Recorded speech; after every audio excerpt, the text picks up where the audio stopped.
दोस्तों, एक भाई हैं जिन्होंने अपनी बात रखी थी वॉइस मैसेज में, तो मैंने कहा कि हम अपनी तरफ से आपको कॉल लगाएंगे।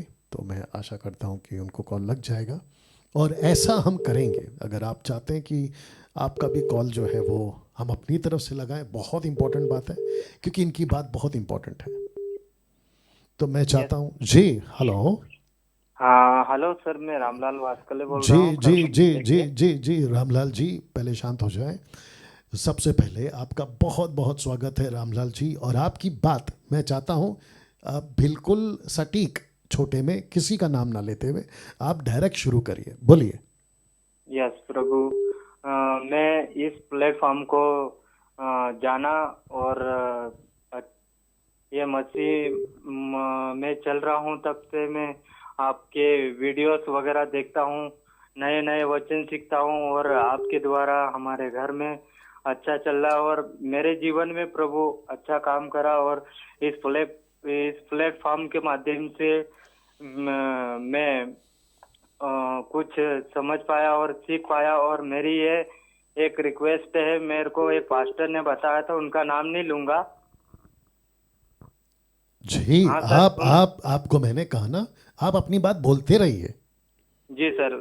मेरे को एक पास्टर ने कहा, जैसे आपके मेरे जीवन साथी, मेरे घरवाली के बच्चे नहीं हो रहे थे, उस समय में मैंने प्रार्थना उनसे करवाई, तो प्रार्थना करवाते रहे। जिस समय में बच्चे होने की समय स्थिति पे थे, तो बच्चे भी हो गए और बच्चे परमेश्वर ने जुड़वा दिए, एक लड़का और एक लड़की। और उनका नाम भी उन्होंने ने रखा है, आशीष और खुशी।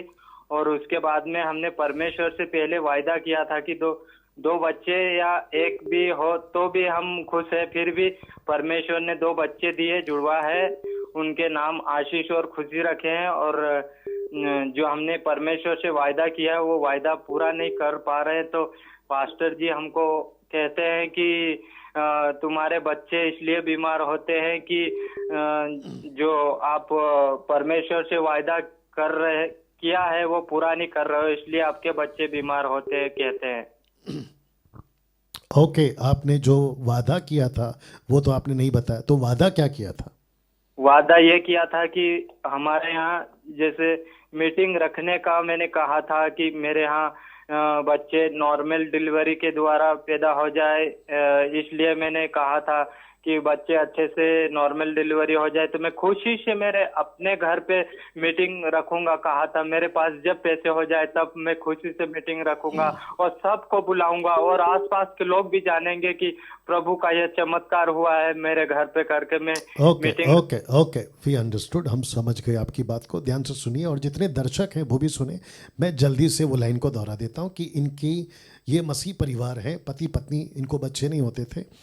प्रार्थना की गई, इनकी पत्नी गर्भवती हुई, उसके बाद में परमेश्वर ने संतान दिया। इन्होंने अपने पास्टर से कहा, जिसका नाम ना ही इन्होंने लिया और ना ही मुझे जानने की ज़रूरत है और ना ही मैंने इनको पूछा कि वो कौन है, कहाँ से है, ठीक है ना। हमको व्यक्ति को एक्सपोज करने की ज़रूरत नहीं है। उस व्यक्ति की बातें, जो हरकतें हैं, उसको हम पब्लिक के बीच में या आप लोगों के बीच में रखते ताकि आप सतर्क हो जाए। इन्होंने कहा था उस पास्टर से कि पास्टर जी प्रार्थना करो, अगर नॉर्मल डिलीवरी हो गई तो मैं अपने खर्चे से खर्चा करूंगा, मैं खुद, और एक मीटिंग रखूंगा घर पे, बाहर, यहाँ वहाँ तहाँ कहीं पे भी। अब इनका कहना यह है कि वो पास्टर इनको बच्चे होने के बाद, वो भी जुड़वा, सब कुछ ठीक से हो गया, वो पास्टर कहते हैं कि देखो तुमने वादा किया था, अब तुम उसको पूरा नहीं कर रहे हो, इसलिए तुम्हारे बच्चे जो बीमार हो रहे हैं, होते होंगे, कई वजह है होने की। मौसम ठीक नहीं होता है, पानी ठीक नहीं होता है, घर का माहौल ठीक नहीं होता है, दुनिया भर की बातें। तो कहते हैं कि ये बच्चा बीमार इसलिए हो रहा है क्योंकि तुमने परमेश्वर की मीटिंग नहीं रखी। अब आप सोच के देखिए, इतनी बड़ी मूर्खता का स्टेटमेंट उस पास्टर की वजह से मुंह से निकल रहा है और मसीह समाज के अंदर ये बात जारी है कि परमेश्वर इतना कठोर और इतना सख्त और ऐसा है कि अगर आपने कोई शब्द का उसको अगर पूरा नहीं किया तो परमेश्वर सजा दे देगा। वाह भैया, बहुत गलत, सरासर गलत, नॉन बिब्लिकल, बाइबल आधारित नहीं है। परमेश्वर को आपने कहा, पास्टर के पास में आपने कहा कि जब पैसे होंगे तो मैं करूंगा, तो परमेश्वर डंडा लेकर थोड़ी खड़ा रहेगा कि देखो बच्चे हो गए अगले दिन मीटिंग करो, देखो बच्चे हो गए अगले महीने मीटिंग करो। बिल्कुल नहीं। परमेश्वर जानता है भाई की स्थिति क्या है, जिसके चलते देर सवेर ये मीटिंग करेंगे। लेकिन पास्टर की मूर्खता देखिए, उसका अधूरा ज्ञान देखिए, वो तो सर पे खड़ा हो गया। कहते हैं कि आपने कहा था तो अभी करो। अरे भाई इसके पास पैसे नहीं है तो कहाँ से करेगा? नंबर 1। नंबर 2, अगर मीटिंग करने से ही सुसमाचार फैलेगा, ये भी कॉन्सेप्ट गलत है। तो इसका मतलब क्या है? वो पास्टर ऐसी हाथ बांध के वेट कर रहा है कि ये मीटिंग कब करेगा, तब आत्मा बचेगी, तब सुसमाचार। ये भी गलत है। आप अपना काम करिए ना भैया, पास्टर जी जो भी हैं आप तक ये वीडियो शायद पहुंच जाएगी, तो आप अपना काम करिए ना। आपको जो सुसमाचार सुनाना है वो करिए, इसके पीछे क्यों पड़ गए आप? तो ऐसा जहां कहीं पे भी पूरे भारत में या कहीं पे भी चल रहा होगा, तो मैं उन परिवार को कहना चाहूंगा, जैसे इस परिवार को कह रहा हूं, कि आपको रत्ती भर भी डरना नहीं है। क्योंकि जिस परमेश्वर की मैं वचन पढ़ता हूं, जिस परमेश्वर को मैं जानता हूं, वो ऐसा परमेश्वर नहीं है। सब उपदेशक में कुछ बातें लिखिए, उसको उठाकर मत थोपिए, ठीक है ना? परमेश्वर जानता है कि परिस्थिति क्या है, और मीटिंग के पर्पस से आत्मा बचेगी, ये तो कॉन्सेप्ट ही निकाल दीजिएगा। वचन सुनाना है, जाना है, डोर टू डोर जाना है, और ये काम आप लोग भी करिएगा। तो किसी के कहने से श्राप नहीं आता, और परमेश्वर बच्चे नहीं मारता।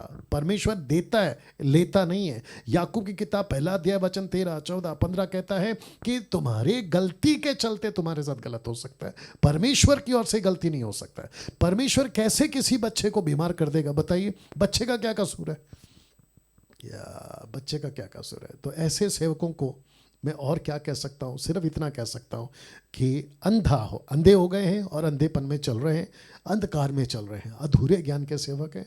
मैं हमेशा कहता, तो भाई साहब आपको नहीं डरना है।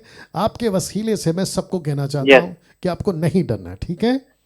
ऐसे भी कहते हैं सर, मैं और जो आप बाइबल पढ़ते हो, आप प्रार्थना करते हो, तो इसलिए आपकी प्रार्थना भी नहीं सुनी जाती है बोलते हैं। नहीं, मैंने आपको क्लियर कर दिया, सबको क्लियर कर दिया। ऐसा कुछ नहीं होता है। आपको बाकी क्षेत्र में जांच करनी है कि क्यों प्रार्थना नहीं सुनी जा रही है, वो आपको बाकी क्षेत्र में जांच करना है। लेकिन ये वजह तो कतई नहीं हो सकता, 1,00,000% नहीं हो सकता। चलिए भाई साहब, ठीक है सर। या God bless. Okay, next call. Okay.